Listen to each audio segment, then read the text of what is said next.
Hey guys, I welcome you all to my YouTube channel Gardening Paradise and hope you all would be doing great. So in today's video, we'll show you how to grow beautiful chrysanthemums from cuttings. Whether you are a seasoned gardener or a beginner, a step-by-step guide will make it easy for you to propagate these stunning flowers. From selecting the perfect stem to ensuring successful root growth, you'll have vibrant chrysanthemums blooming in no time. So let's get started and bring more colors to your garden. Before going further, a small request to subscribe to my channel and hit the bell icon to get the notification about my new videos. Chrysanthemums, also known as mums, are beautiful flowering plants that add a splash of colors to any garden. Growing them from cutting is a great way to propagate these lovely plants.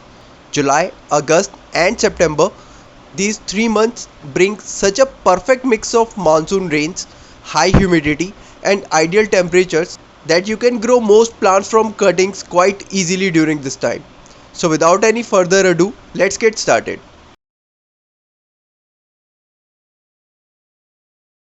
First you'll need to select a healthy parent plant. Look for a plant that is disease free and has strong healthy stems. These are few of my mother plants of different varieties. All of them are growing very well and are very healthy.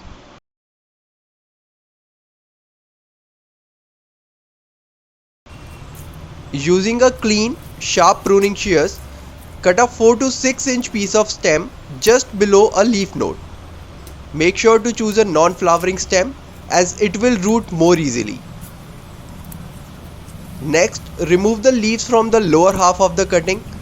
This will help the cutting focus its energy on growing roots instead of supporting leaves. If you wish, you can also halve the larger leaves from the remaining ones. Similarly, you can take as many cuttings as you require from your plants.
Now let us talk about the potting soil to grow these cuttings.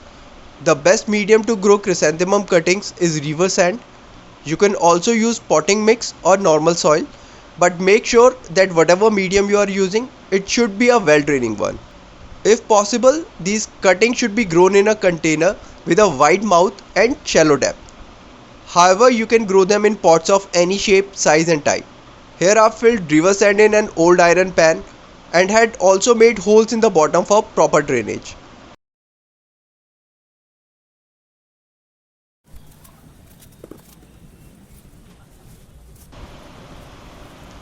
These are the cuttings I have collected from my different parent plants. Before working on them, just water the sand or potting mix thoroughly.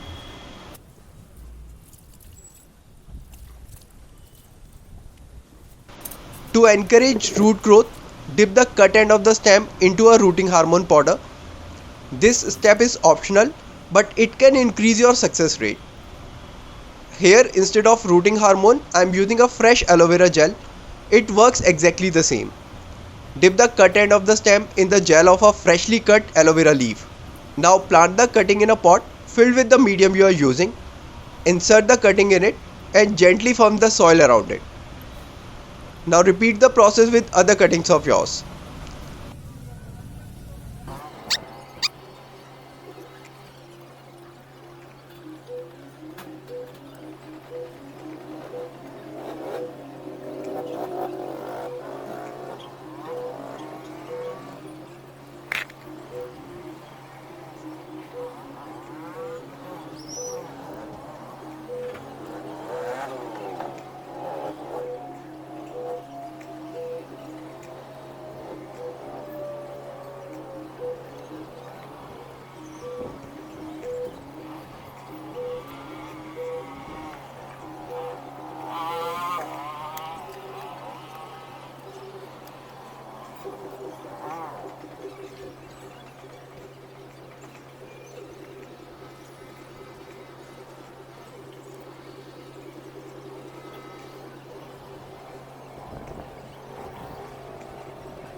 Water the cutting lightly and mist it to keep the humidity high, and make sure to keep potting mix moist all the time. You may place a plastic bag or a clear plastic dome over the pot to create a mini greenhouse. Place the pot in a location with bright, indirect light. Avoid direct sunlight as it can be too intense for the young cuttings. In a few weeks, you'll start to see new growth, indicating that your cutting has rooted. Once the roots are established, you can gradually transplant the new plants to their individual pots. That's all for now. I'll come up with the update on this in my coming videos. And there you have it. With a little patience and care, you can grow beautiful chrysanthemums from cuttings and enjoy their vibrant blooms year after year. If you found this video helpful, give it a thumbs up and don't forget to subscribe our channel for more gardening tips and tricks. Happy gardening, and I'll see you in my next video.